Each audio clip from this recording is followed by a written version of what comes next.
Hey, welcome to Foreclosure Options. I wanted to really get going here. I'm super excited that you guys are here and embarking on this journey with me. There's a lot of great information. I hope you guys are again in a quiet place where you can absorb a lot of this information. Before we get going on the strategy, I wanted to touch on the current market conditions. As real estate investors, we are always paying attention to micro and macro economic conditions and things that affect real estate as a whole. This is how we form our strategies, and we try to protect ourselves as much as possible with market fluctuations. So we're going to dive right in. I'm going to give you guys some very cool statistics that I want you to pay attention to. Now, these statistics are from Black Knight. If you notice here, this is for September ending 2020.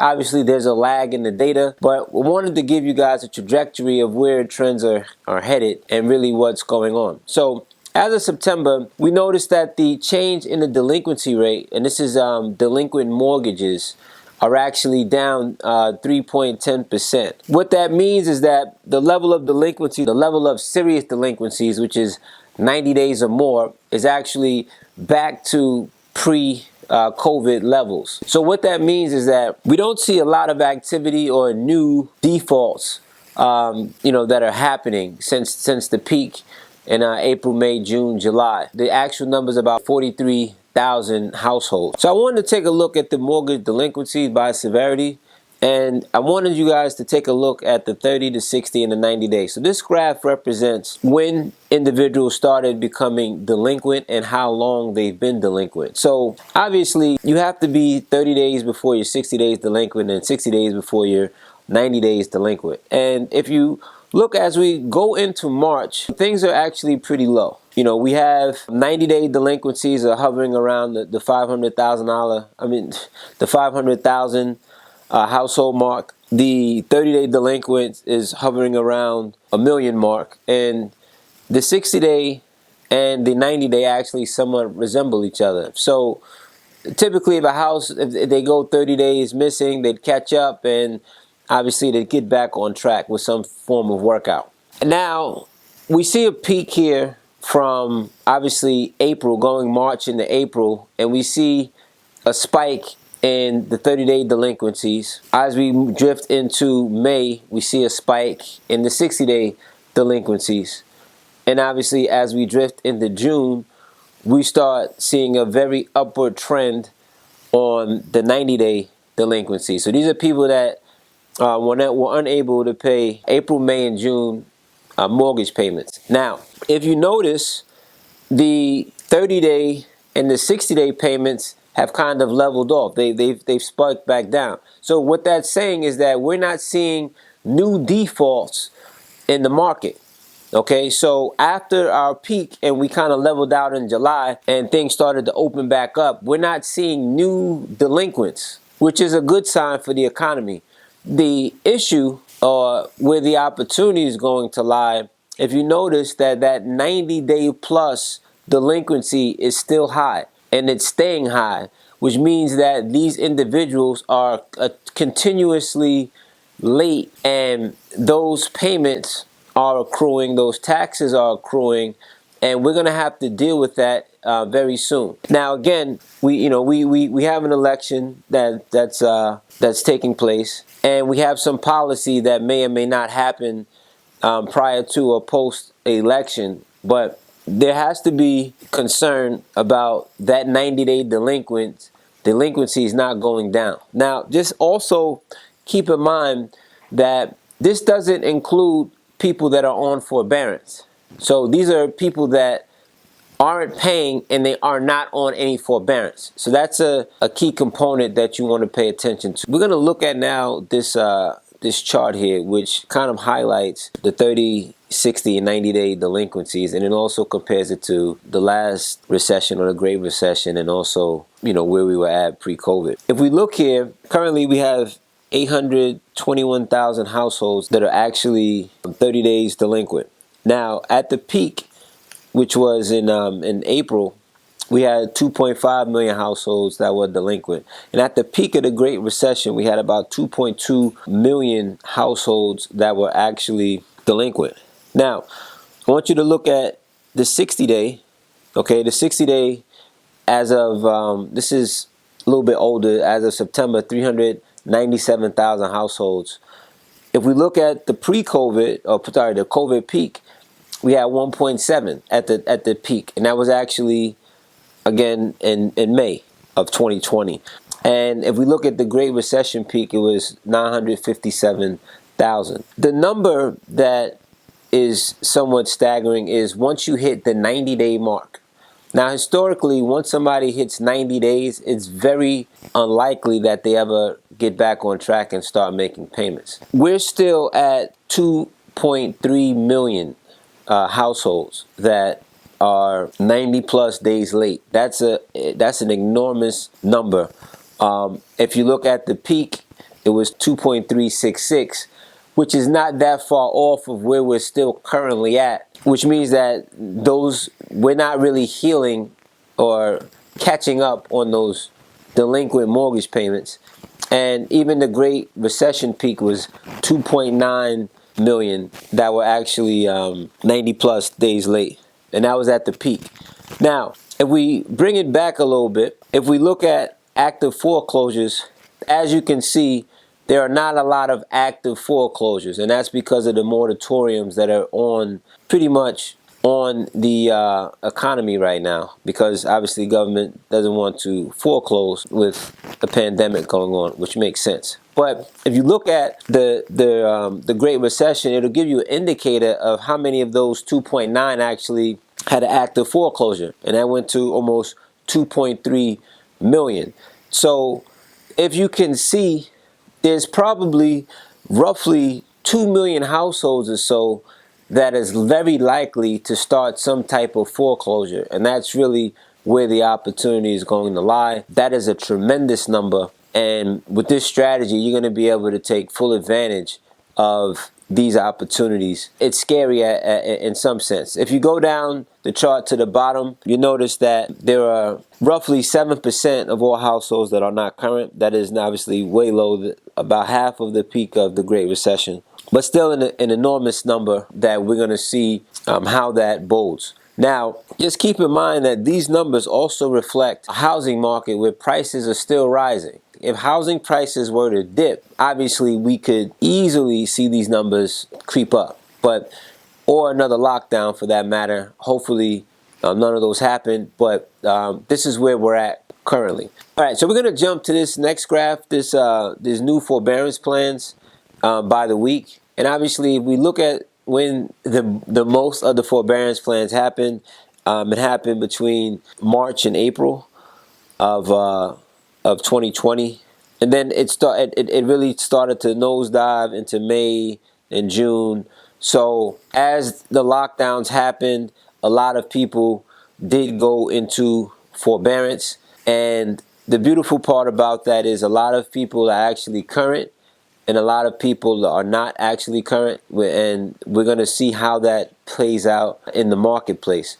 And if you look at this next chart, the scheduled forbearance expirations, outside of 2020, we're set to see most of those forbearances expire. And obviously by March 2021, most of the forbearance agreements that were made a year earlier are going to be null and void. And obviously the lenders at that point will be looking to start collecting again. And we'll see where the market is at that point, and if that adds more stress to the foreclosures that we already mentioned. So we have this current status of COVID-19 related forbearances. What this really signifies, if we look at it, we have about 38% of loans that are in this mix that basically had some type of forbearance during the COVID-19.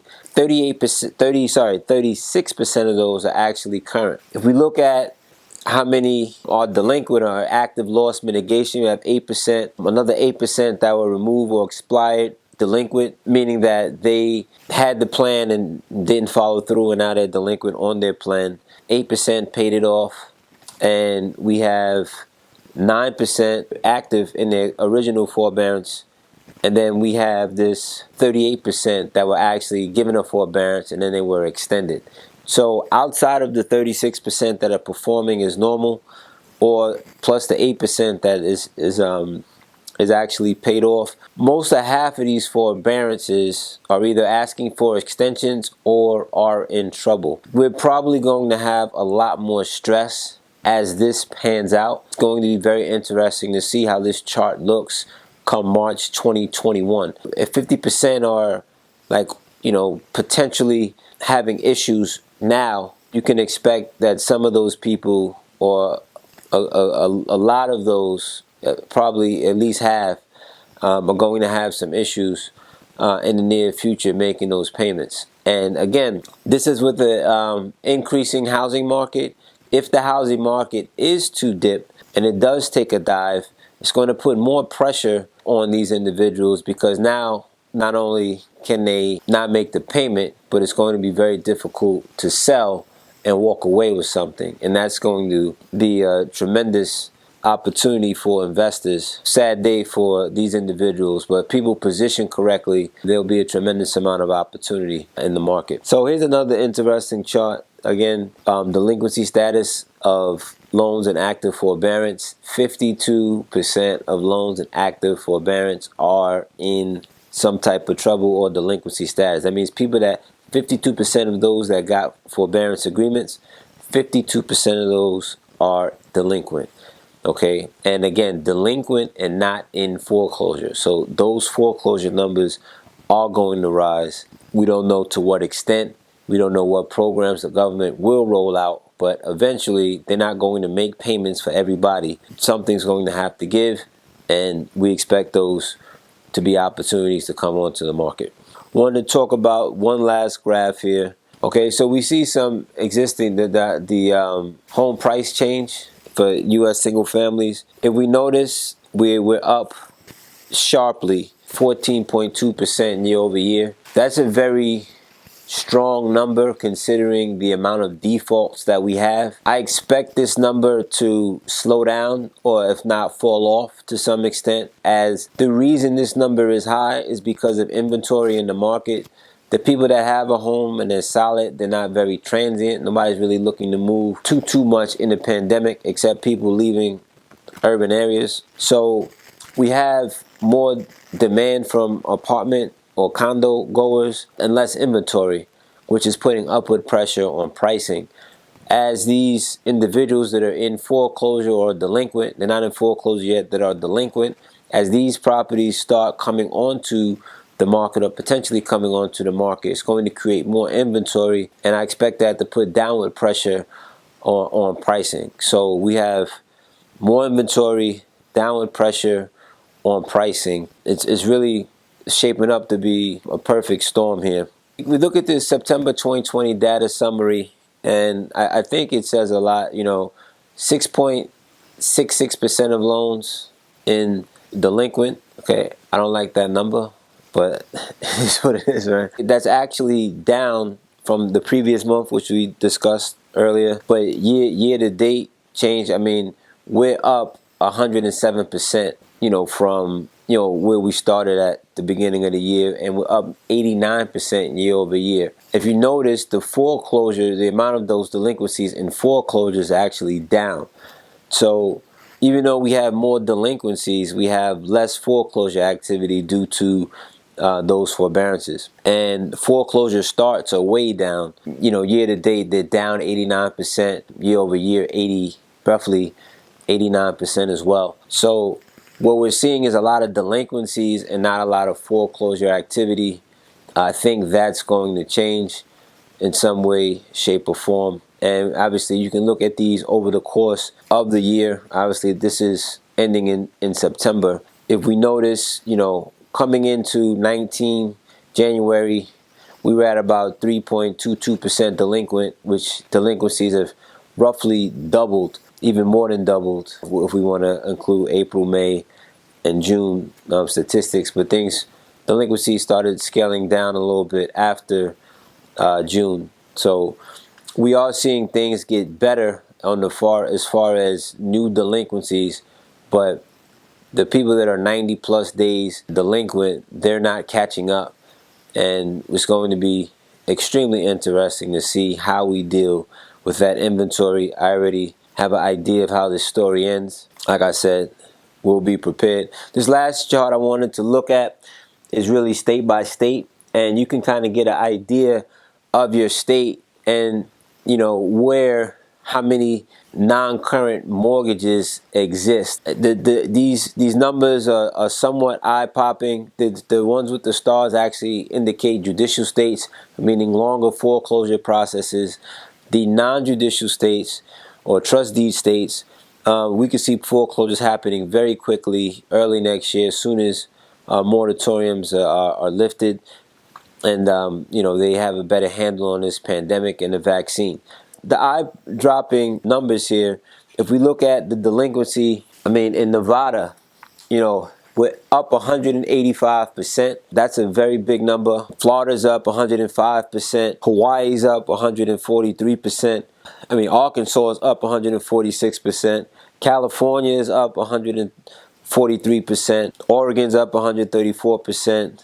Colorado's up 145%. DC's up 122%. So if we look at, you know, the current market, I mean, what we have, Mississippi, 11.2% of mortgages are delinquent. Louisiana, 10.6% are delinquent. If you really understand what you're looking at, the opportunity is tremendous right now for this strategy. Again, if you don't have money, if you do have money, great. If you don't have money, you don't have credit, you know, you're still able to take advantage of this massive tsunami of properties that are going to be coming to the marketplace. We're going to dive in with more strategic stuff in the next module, but I wanted to give you guys just an idea of how we think here at Englestone, what we see, and I hope that you are prepared for what's coming in module 2. Again, G. Kelly Dixon, Englestone Real Estate Venture Partners. Please like us, subscribe if you find this information useful.